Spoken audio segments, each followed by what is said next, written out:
Shalom, selamat pagi saudaraku. Saudaraku, kalau kita lihat dalam kehidupan kita itu hidup di zaman ketika manusia makin terobsesi dengan dirinya sendiri. Betul apa enggak? Ya kan? Semua ingin dilihat, semua ingin diakui, semua ingin dianggap penting. Kita hidup di zaman seperti ini. Dan media sosial memperlihatkan satu penyakit besar manusia modern, yaitu haus validasi. Orang rela melakukan apa saja untuk mendapatkan perhatian itu. Bahkan di dalam pelayanan, seseorang bisa terlihat rohani, tetapi sebenarnya sedang lapar akan penghormatan. Psikologi menyebut salah satu bentuk ekstrimnya sebagai NPD, Narcissistic Personality Disorder, atau yang sering kita sebut dengan kepribadian narsistik. Secara psikologis, saudaraku, narsisme adalah keadaan ketika seseorang merasa dirinya itu sangat penting. Itu narsis. Ketika dia haus pujian, ketika dia sulit untuk menerima masukan atau kritikan. Dan orang-orang model begini biasanya kurang empati dan menjadikan orang lain sebagai alat untuk memuaskan keinginan dirinya. Tetapi jauh sebelum psikologi menemukan istilah NPD, saudaraku, Narcissistic Personality Disorder, Alkitab sudah menyingkap akar masalahnya. Alkitab sudah menyingkapnya, saudaraku. Akar dari masalah dari NPD ini, yaitu apa? Manusia ingin mengambil posisi Tuhan. Kalau kita ingat akan hal itu, berarti kita sadar bahwa sejak dulu kala akarnya sudah ada. Manusia ingin mengambil posisi Tuhan. Di dalam Yesaya 14 ayat 13-14 dikatakan begini, aku hendak naik ke langit menyamai yang maha tinggi. Potongan kalimat ini jelas, ini bukan sekedar dosa Lucifer, tetapi ini adalah roh yang masuk ke dalam manusia jatuh, yaitu keinginan untuk menjadi pusat. Saudaraku yang terkasih dalam Tuhan, narsisme itu bukan sekedar suka selfie loh, bukan.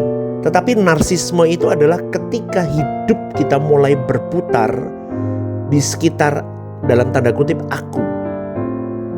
Aku, everything is about me. Aku harus dihargai, pokoknya aku harus dipuji, aku harus didengar. Aku tidak boleh disepelekan, aku harus menang. Aku harus yang utama. Aku, dan aku. Dan ironisnya, saudaraku, banyak orang membawa roh ini ke dalam gereja. Dan banyak orang membawa roh ini ke dalam pelayanan. Melayani Tuhan, tetapi tidak tahan kalau tidak diperhatikan. Memberi, tetapi kecewa kalau tidak dapat pujian dari pemberiannya itu. Aktif di gereja, tapi dia bisa marah kalau tidak dianggap. Inilah yang boleh saya katakan, saudaraku, akar narsisme ada dalam hidup orang percaya. Ini yang saya sebut dengan bukan pelayanan. Ini adalah ego yang memakai pelayanan. Hati-hati, saudaraku. Kenapa pastor membawakan renungan seperti ini? Karena jujur ya saudaraku, kalau kita tidak menelanjangi diri kita masing-masing, kita tidak meneropong diri kita sungguh-sungguh, maka akar-akar narsisme ini lama-kelamaan akan membesar dalam diri kita. Dan orang-orang begini seringkali rapuh, sangat rapuh. Kalau psikologisnya begini, banyak narsisme itu lahir dari luka akan penolakan di masa lalunya. Dia banyak luka dari penolakan demi penolakan. Atau mungkin kurang kasih sayang. Mungkin trauma, dia direndahkan, dihina. dia pernah mengalami titik-titik rendah dan dihina. Trauma itu membuat dia jadi narsis. Atau kebutuhan untuk diterima yang tidak pernah dia penuhi, tidak pernah dia terima untuk memenuhkan jiwanya, nggak pernah. Karena itu mereka membangun diri palsu. Mereka terlihat kuat tapi sebenarnya mereka nggak kuat, rapuh banget. Maka tadi saya katakan orang narsistik itu mereka sangat rapuh sekali. Kelihatannya percaya diri tetapi sebenarnya takut sekali ditolak. Terlihat hebat tapi hidupnya habis tergantung pada penilaian orang lain. Dan orang-orang model begini, saudaraku, tidak hidup dengan identitas sejati sebagai seorang anak Allah. Karena mereka hidup butuh tepuk tangan manusia. Maka dari itu inilah sebabnya orang-orang yang mengalami narsistik ini susah untuk mendapatkan kritikan, teguran, tidak bisa. Karena itu seperti serangan, seperti penghinaan di dalam diri mereka. Dan orang-orang begitu kalau mendapatkan kritik atau teguran, mereka merasa-rasa seperti kehilangan penghargaan. Itu seperti kematian dalam diri mereka.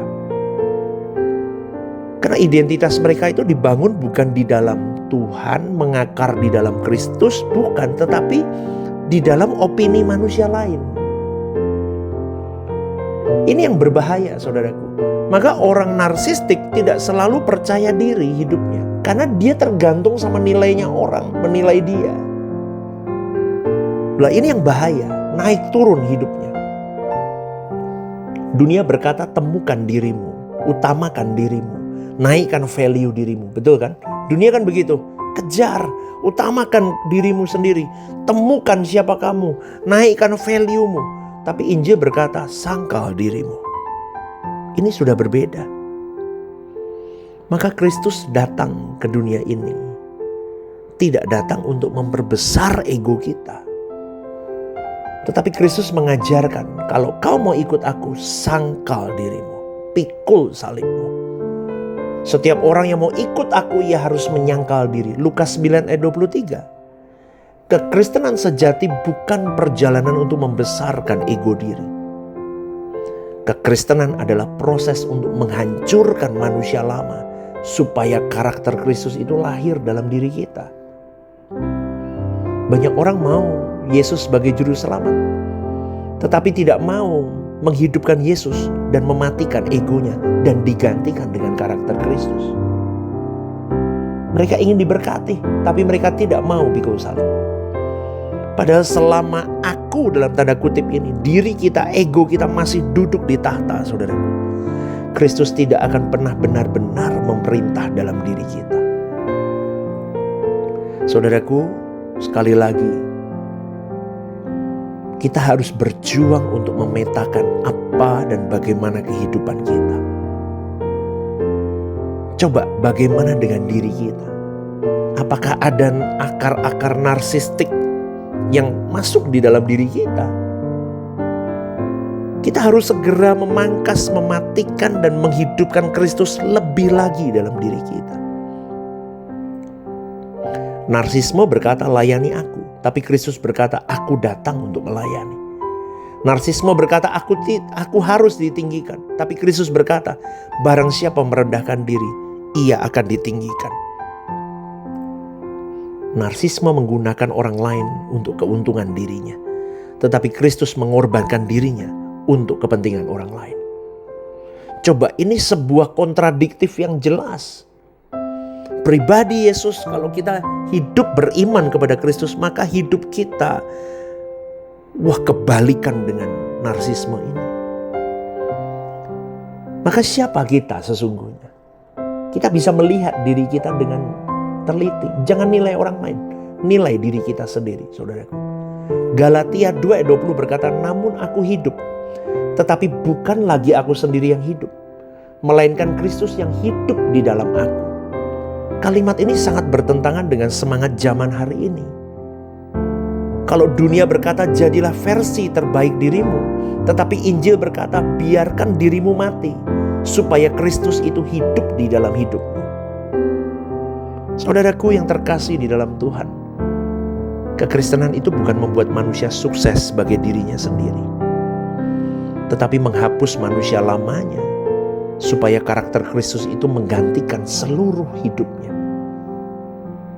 Dan orang yang dewasa secara rohani, dia punya level keintiman dengan Tuhan yang begitu dia perjuangkan. Orang model begini tidak lagi sibuk mempertahankan harga dirinya.